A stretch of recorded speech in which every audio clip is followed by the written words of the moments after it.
Assalamualaikum dan salam sejahtera. Saya Muhammad Hafiz bin Mat Suhaimi akan membentangkan untuk subjek SADN 1033 Kenegaraan Malaysia. Tajuk yang dipilih adalah Bab 8 Perlembagaan Malaysia. Video tugasan ini adalah disediakan untuk Dr. Sharifah binti Ismail.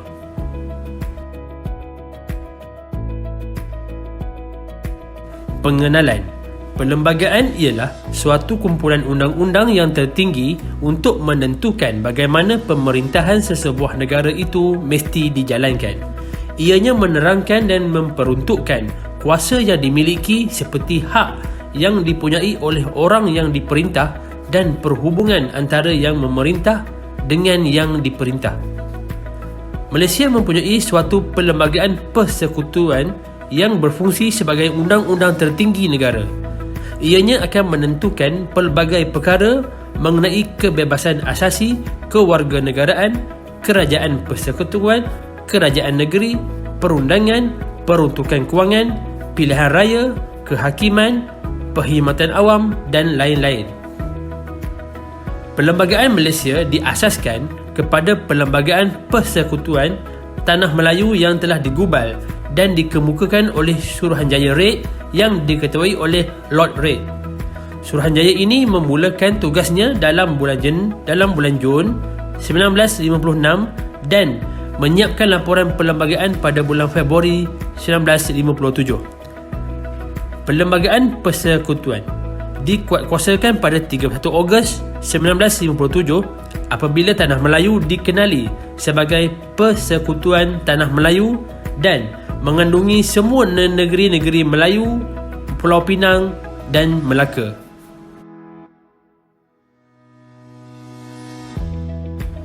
Pindaan perlembagaan. Setiap perlembagaan bertulis mengalami perubahan atau boleh dipinda dari semasa ke semasa.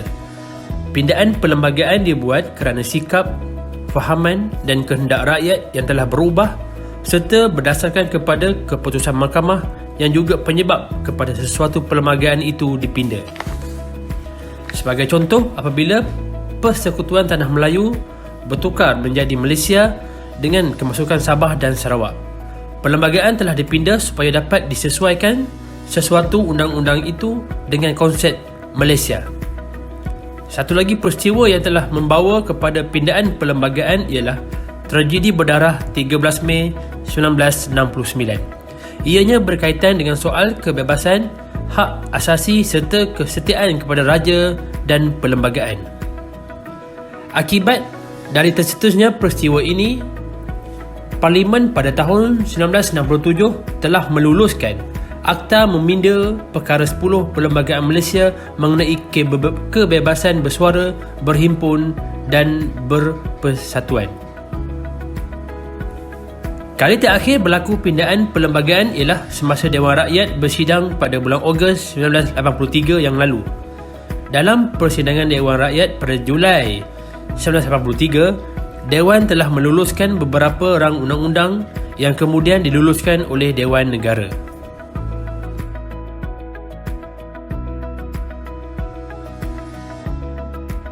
Perlembagaan Malaysia boleh dipinda melalui 4 cara, iaitu pertama, dengan mendapat sokongan majoriti biasa.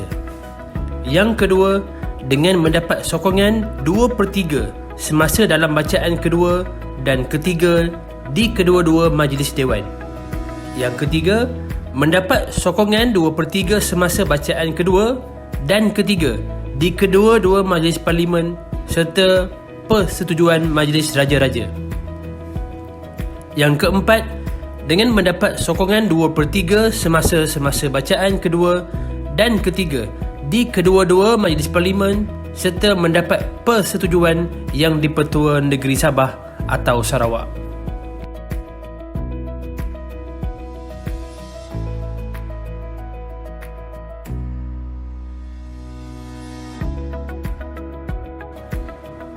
Tujuan perlembagaan. Kewujudan sebuah perlembagaan bagi sesebuah negara yang berdaulat sangat penting. Ia akan menentukan perjalanan sesebuah negara berjalan dengan lancar atau sebaliknya. Tujuannya ialah yang pertama, menjamin keutuhan dan kedaulatan negara. Ia merupakan undang-undang tertinggi yang perlu dipatuhi dalam menentu hala tuju sesebuah negara. Yang kedua, sebagai rujukan. Dengan adanya perlembagaan sebagai undang-undang tertinggi negara, pihak-pihak yang bertentangan antara satu sama lain boleh menjadikan ia sebagai sumber rujukan untuk menyelesaikan masalah yang timbul. Yang ketiga ialah mewujudkan kestabilan negara. Walaupun pada dasarnya perlembagaan boleh dipinda, namun ia tidak boleh dilakukan dengan sewenang-wenangnya. Sebarang pindaan perlembagaan yang dilakukan mestilah berdasarkan perlembagaan juga. Yang keempat, mengawal perjalanan kerajaan. Dengan adanya perlembagaan, segala tindakan para pemimpin dapat diketahui atau dipastikan. Yang kelima, mengekalkan keamanan. Perubahan pucuk pimpinan yang berlaku selepas proses pilihan raya tidak akan menyebabkan sebarang kesan ke atas negara mahupun corak pemerintahan. Dan yang keenam ialah perlembagaan menjamin keamanan sesebuah negara. Dengan adanya perlembagaan, rakyat dapat jaminan undang-undang bahawa tidak akan ada unsur-unsur diskriminasi di kalangan mereka.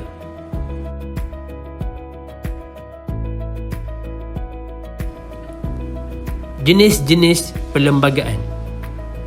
Perlembagaan terdiri daripada beberapa jenis, iaitu pertama, perlembagaan panjang dan pendek. Sebagai contoh, perlembagaan India sangat panjang, manakala perlembagaan negara Amerika Syarikat adalah pendek di mana terdapat hanya 7 perkara sahaja. Sementara di Malaysia pula, perlembagaannya sederhana panjang mengandungi 183 perkara. Yang kedua, perlembagaan bertulis dan tidak bertulis. Perlembagaan bertulis adalah perlembagaan yang terdapat dalam bentuk dokumen yang nyata. Seperti perlembagaan Malaysia, manakala perlembagaan tidak bertulis merupakan peruntukan yang berselerak dalam akta-akta yang lain tetapi tidak direkodkan. Yang ketiga, perlembagaan berparlimen dan perlembagaan berpresiden. Dalam sistem perlembagaan berparlimen, ia mempunyai hubungan antara institusi perundangan dan institusi pemerintahan yang begitu rapat sekali, manakala dalam sistem perlembagaan berpresiden, pengasingan kuasa agak jelas seperti yang diamalkan di Amerika Syarikat dan Filipina. Yang keempat ialah perlembagaan ketat dan perlembagaan longgar. Perlembagaan ketat ialah sukar dipinda kerana perlukan sokongan majoriti sangat tinggi. Perlembagaan longgar ialah boleh dipinda dengan hanya memerlukan majoriti kecil sahaja. Dan yang kelima ialah perlembagaan bersekutu dan perlembagaan tidak bersekutu. Dalam perlembagaan bersekutu, kuasa pemerintahannya dibuat dengan cara pengagihan kuasa. Perlembagaan dengan jelasnya membahagikan kuasa pemerintahan antara kerajaan pusat dan negeri.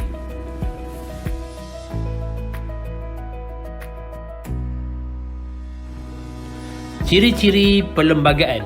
Lazimnya semua perlembagaan mempunyai ciri-ciri yang sama dari segi konsep dan dasar pelaksanaannya. Antara ciri-ciri tersebut ialah: pertama, kekal, kestabilan dan dalam melaksanakan perkara-perkara yang menjadi kebiasaan umum ataupun tata cara yang lazim. Ianya membolehkan rakyat mengetahui hak-hak mereka, menggunakan hak-hak tersebut dan membolehkan rakyat mengambil bahagian dalam pembangunan negara. Yang kedua, unsur-unsur tanggungjawab. Pemerintah adalah bertanggungjawab ke atas rakyat. Segala permintaan adalah sebagai panduan kepada tindakan-tindakan kerajaan. Rakyat adalah berhak mengetahui segala perbelanjaan kerajaan dan berhak menyatakan perasaan tidak puas hati mereka terhadap kerajaan. Yang ketiga, pilihan raya. Melalui pilihan raya, rakyat boleh memilih wakil mereka dalam Dewan Parlimen. Pemilihan ini menggambarkan kuasa sebenar pemerintah terletak di tangan rakyat. Yang keempat, pembahagian kuasa. Perlembagaan memperuntukkan kuasa secara jelas supaya tidak timbul pertindahan dan tidak ada pihak yang boleh menyalahguna kuasa. Yang kelima, terbuka. Perkara-perkara yang tidak dianggap sulit mestilah diumumkan agar rakyat tahu dan menilai apa yang berlaku di dalam negara. Segala perbincangan yang dijalankan di Parlimen akan disebarkan kepada umum melalui media massa seperti belanjawan tahunan negara dan pembuatan dasar baru.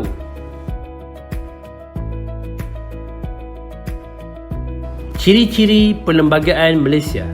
Terdapat beberapa ciri perlembagaan, yang itu: pertama, perlembagaan Malaysia adalah perlembagaan yang bertulis yang dikanonkan dalam sebuah buku. Yang kedua, perlembagaan Malaysia mengandungi 183 perkara dan 13 jadual. Perkara adalah yang mentakrifkan hak dan kewajipan pemerintah atau warga negara secara kasar, manakala jadual pula berfungsi menerangkan secara terperinci mengenai sesuatu perkara itu. Yang ketiga, perlembagaan Malaysia adalah perlembagaan beraja berasaskan demokrasi berparlimen, di mana perkara 32 menjelaskan mengenai kepala utama negara bagi persekutuan. Yang keempat, perlembagaan Malaysia bersifat ketat dan sukar dipinda. Pindaan yang hendak dibuat tidak sama dengan pindaan akta-akta lain yang diluluskan oleh Parlimen. Ciri perlembagaan yang kelima ialah memperuntukkan bahawa perlembagaan adalah undang-undang yang berlawanan dengannya hendaklah terbatal dengan sendiri. Ciri keenam adalah dalam perlembagaan Malaysia terdapat idea pengasingan kuasa sebagaimana doktrin itu diamalkan di England. Pembahagian itu dapat dibahagikan kepada 3 bahagian yang berlainan dalam sistem pemerintahan negara, iaitu kuasa mengubah undang-undang, pemerintahan dan kuasa kehakiman. Ciri yang ketujuh ialah selain menentukan tanggungjawab persekutuan dan mengatur perhubungan antara persekutuan dan negeri, perlembagaan Malaysia juga menentukan kuasa-kuasa perundangan dan kuasa-kuasa pemerintahan antara kerajaan pusat dan negeri melalui 3 senarai yang dipanggil senarai persekutuan, senarai negeri dan senarai bersama. Ciri yang ke-8 adalah perlembagaan turut memperuntukkan kebebasan asasi. Bahagian-bahagian dalam perlembagaan Malaysia mengenai kebebasan asasi individu adalah bahagian yang mutlak, yang mustahak dalam perlembagaan Malaysia, bertujuan menjamin hak asasi seseorang warga negara yang sah dari segi undang-undang.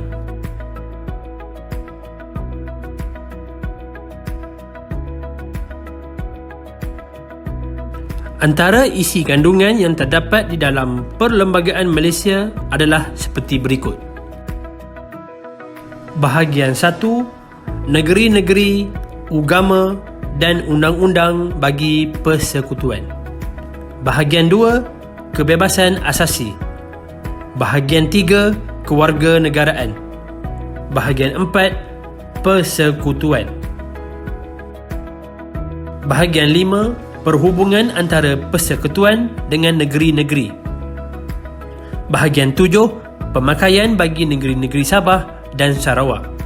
Bahagian 8, pilihan raya. Bahagian 9, penghakiman. Bahagian 10, perkhidmatan awam. Bahagian 11, kuasa-kuasa menentang perbuatan subversif dan kuasa-kuasa darurat. Bahagian 12, dan pelbagai. Bahagian 12A, perlindungan tambahan bagi negeri-negeri Sabah dan Sarawak. Bahagian 13, peruntukan sementara dan peralihan. Bahagian 14, perkecualian bagi kedaulatan raja-raja dan sebagainya.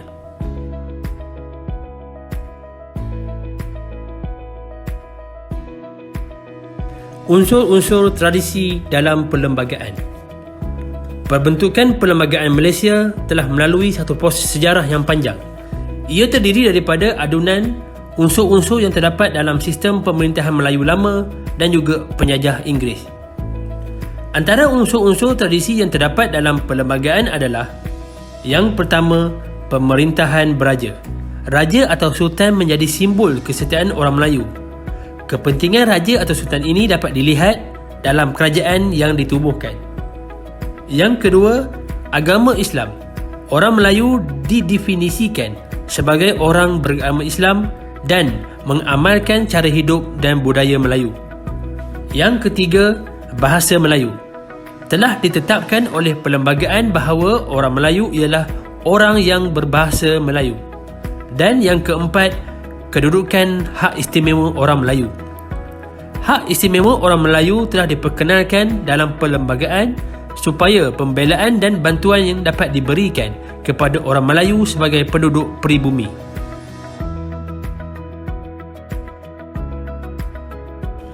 Peranan unsur tradisi. Unsur-unsur tradisi yang terdapat di dalam perlembagaan negara unik kerana ia menggabungkan unsur lama dan baru. Di samping keunikan itu, terdapat beberapa faedah dan kebaikan yang boleh dikecapi oleh rakyat Malaysia.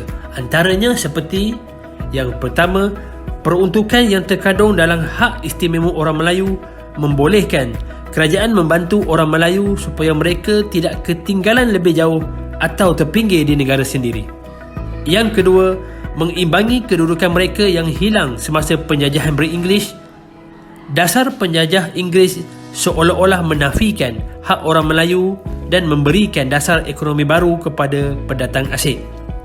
Yang ketiga ialah konsep raja berperlembagaan yang diamalkan sekarang bertujuan mengekalkan ketuanan Melayu sesuai sebagai penduduk peribumi negara ini.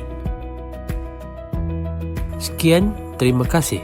Semoga anda semua mendapat manfaat yang terbaik dari video ini.